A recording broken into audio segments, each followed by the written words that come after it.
नमस्कार श्रोते हो. आज एका वेगळ्या विषयावरती मी आपल्याशी बोलणार आहे. राष्ट्रसंत तुकडोजी महाराज यांच्या ग्रामगीतेतील कृषी विज्ञान या महत्त्वाच्या विषयावरती आकाशवाणी चंद्रपूरच्या माध्यमातून संवाद साधणार आहे. श्रोते हो, आपण ग्रामगीता हा ग्रंथ पाहिला असेल, या ग्रंथाविषयी ऐकलं असेल आणि हा ग्रंथ ज्यांनी लिहिला त्यांचं नाव आहे राष्ट्रसंत तुकडोजी महाराज. आणि त्या ग्रंथातलं एक महत्वाची ओवी आहे, गाव हा विश्वाचा नकाशा, गावावरून देशाची परीक्षा, गावाची भंगता अवदशा, येईल देशा. या पद्धतीचं वर्णन राष्ट्रसंत तुकडोजी महाराजांनी आपल्या ग्रामगीतेमध्ये केलेलं आहे. आणि म्हणून आपण जेव्हा तुकडोजी महाराजांचं नाव ऐकतो तेव्हा आपल्या डोळ्यासमोर समाज प्रबोधन करणारा, ग्रामविकासाचा ध्यास घेतलेला आणि श्रमाला ईश्वर मानणारा एक महान संत उभा राहतो. अनेकांना असं वाटतं की संतांचे कार्य केवळ अध्यात्म, भजन किंवा भक्ती यापुरते मर्यादित असते. परंतु तुकडोजी महाराज यांचे व्यक्तिमत्व यापेक्षा कितीतरी असे व्यापक होते. त्यांनी ग्रामविकास, स्वच्छता, शिक्षण, आरोग्य, उद्योग, रोजगार, पर्यावरण आणि विशेषतः कृषी म्हणजे शेती या विषयावर अत्यंत दूरदृष्टीने विचार मांडलेले आहेत. त्यांच्या ग्रामगीता या ग्रंथामध्ये ग्रामजीवनाच्या सर्व अंगाचा विचार करण्यात आलेला आहे. आज अलीकडे ज्याला आपण वैज्ञानिक शेती असं म्हणतो, सेंद्रिय शेती म्हणतो, शाश्वत शेती म्हणतो, जलसंधारण असं म्हणतो किंवा आपण कृषी उद्योजकता म्हणतो, या सर्व संकल्पनाची जी बीज आपल्याला ग्रामगीतेमध्ये दिसून येतात, याविषयी 5 दशकापूर्वीच राष्ट्रसंत तुकडोजी महाराजांनी हे विचार ग्रामगीतेतून सांगितलेले आहे. आणि म्हणून हा ग्रंथ केवळ आध्यात्मिक ग्रंथ नसून ग्रामीण भारताच्या सर्वांगीण विकासाचा मार्गदर्शक असा ग्रंथ आहे. त्यामुळे भारतीय संस्कृतीमध्ये शेतीला केवळ व्यवसाय मानले गेले नाही, तर ती आपली जीवन पद्धती मानली गेलेली आहे. शेतकरी हा अन्नदाता आहे. त्याच्या श्रमामुळे, कष्टामुळे समाजाची भूक भागते. परंतु आज हवामानात झालेला बदल, उत्पादन खर्चात झालेली वाढ, जमिनीची घटणारी सुपीकता, बाजारपेठेमध्ये असलेली अस्थिरता आणि नैसर्गिक संकटे यामुळे शेतीसमोर अनेक आव्हानं उभी आहेत. अशा वेळेस राष्ट्रसंत तुकडोजी महाराजांचे विचार अधिकच आपल्या सर्वांसाठी मार्गदर्शक ठरतात. महाराजांना असा विश्वास होता की ज्ञानाशिवाय शेतीची प्रगती होऊ शकत नाही. अनुभवासोबत विज्ञानाची जोड आवश्यक आहे. म्हणून ते शेतकऱ्यांना नवीन तंत्रज्ञान स्वीकारण्याचे आवाहन करतात. त्यांनी जे ग्रामगीता लिहिली त्याच्यामध्ये एकूण 41 अध्याय आहे, 4674 ओव्या आहेत आणि 7 ओव्या ह्या अर्पण पत्रिकेच्या आहेत. एकूण संख्या झाली ओव्यांची 4681. आणि त्याच्यातला जो अध्याय आहे 12वा अध्याय याला म्हणतात ग्रामशुद्धी. ग्रामशुद्धी हा अध्याय ग्राम निर्माण पंचकामध्ये आलेला आहे. या अध्यायामध्ये ते लिहितात, म्हणोनी सर्व ग्रामाचे मलमूत्र जमवोनी झाकावे जानोनी तंत्र, याने गावाची जमीन सर्वत्र खतवोनी द्यावी.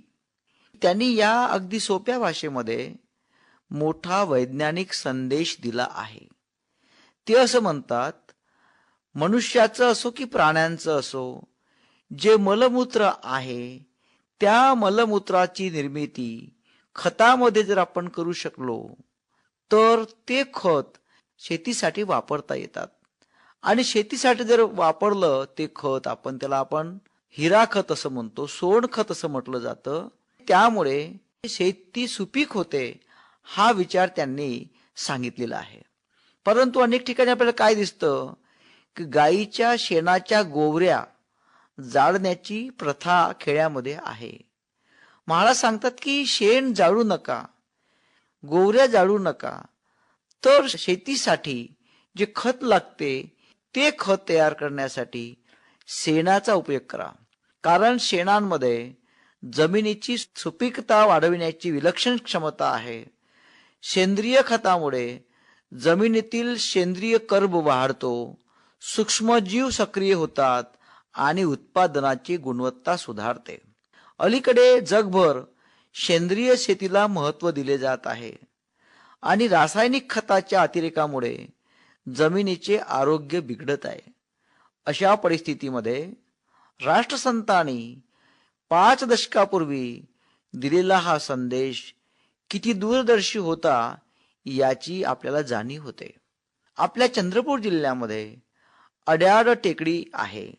तुकडोजी महाराजांच्या प्रेरणेने त्यांचे अनुयायी कर्मयोगी तुकारामदादा गीताचार्य यांनी श्री गुरुदेव आत्मानुसंधान भूवैकुंठ अड्याळ टेकडी याची निर्मिती केली आणि त्या अड्याळ टेकडीवरती चर शौचालय कसे तयार करावे याचं ट्रेनिंग अलीकडे त्या ठिकाणी देत आहेत. चर शौचालय असे असतात की गावांमध्ये मनुष्याच्या विष्ठेचं खत कसं बनवावं, चर शौचालय कसं बनवावं, या माध्यमातून मनुष्याच्या विष्ठेचा उपयोग शेती खतासाठी कसा करता येईल या दृष्टीनं प्रात्यक्षिक म्हणून अड्याळ टेकडीला ते सुरू आहे. यामुळे कसं होतं की घरचं जे खत आहे, रासायनिक खताचा उपयोग न करता पाला पाचोळ्यापासून खत कसं बनवायचं, झाडांच्या पानांपासून कसं खत बनवायचं, या खतांचा उपयोग आपल्या शेतीसाठी जर केला तर आपली शेतीची उत्पादन क्षमता गुणवत्ता सुधारते, असं राष्ट्रसंत तुकडोजी महाराज ग्रामशुद्धी अध्यायामध्ये सांगतात.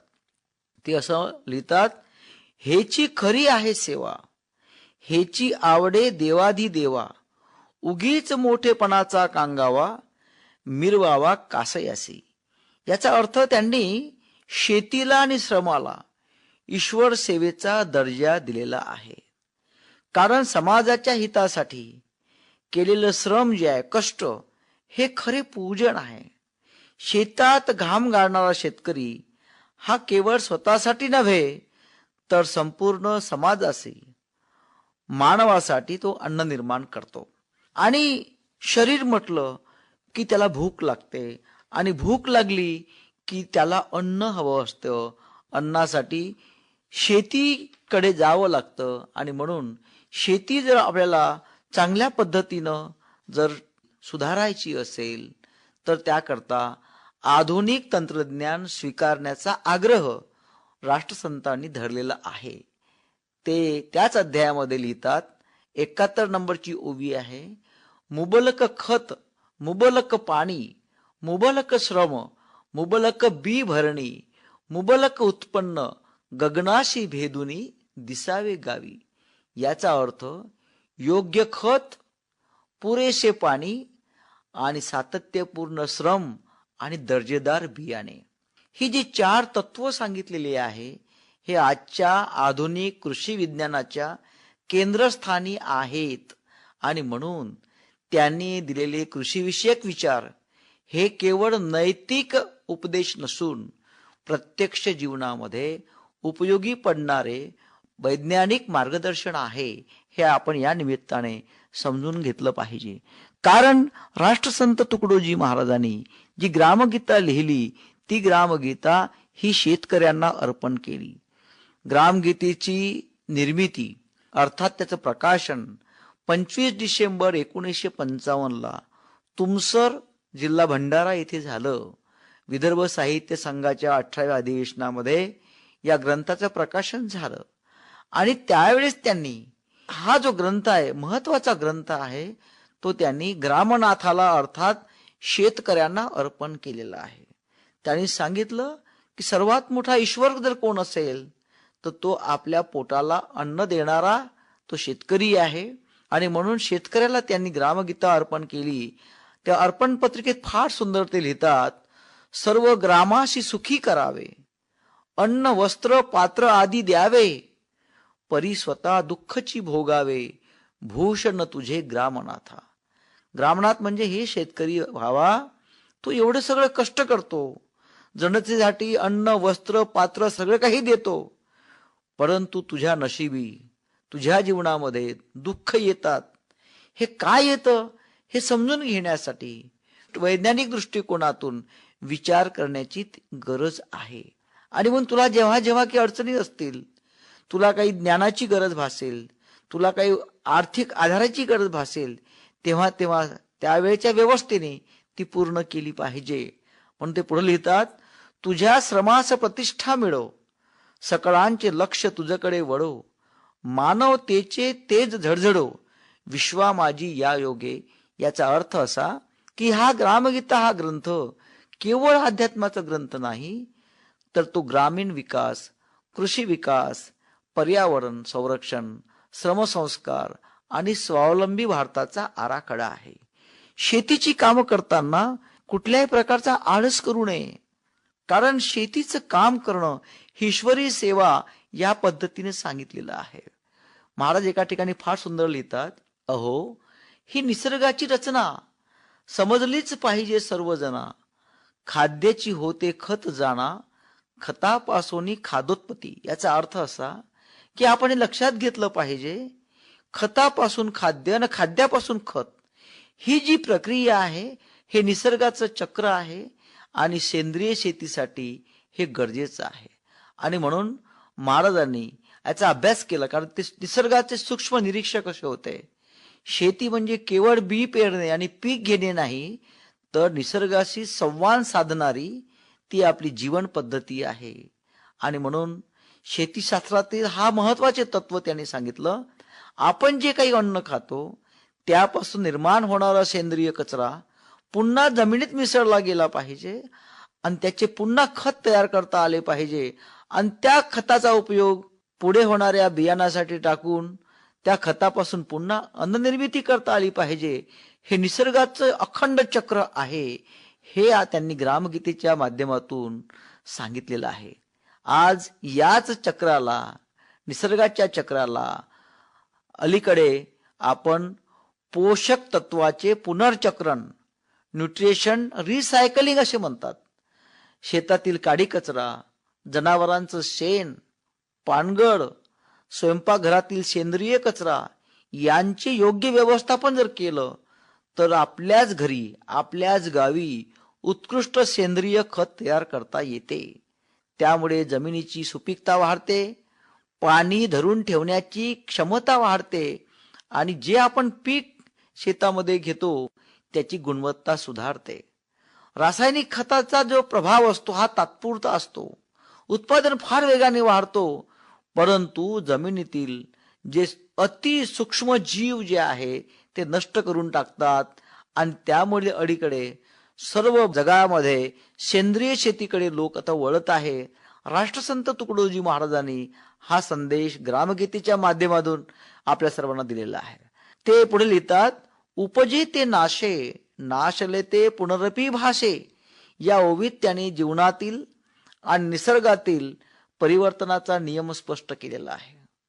निसर्गामध्ये काहीही कायमची संपत नाही, तर प्रत्येक वस्तू एका रूपातून दुसऱ्या रूपामध्ये बदलते.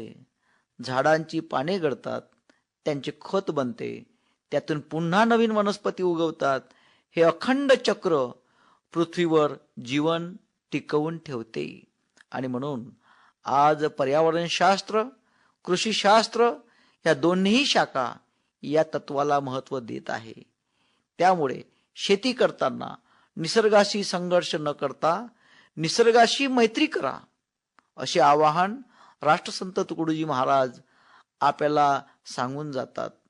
हवामानातील बदल, पाण्याची कमतरता, जमिनीची घटणारी सुपीकता आणि अलीकडे वाढते प्रदूषण या समस्यावर मात करण्यासाठी निसर्गाचे नियम समजून घेणे, त्याचा अभ्यास करणे हे गरजेचे आहे. म्हणून श्रोते हो, राष्ट्रसंतांनी केवळ शेतीबद्दल सांगितलं नाही, तर प्रत्येक घराच्या पोषण सुरक्षेबद्दलही विचार मांडलेला आहे.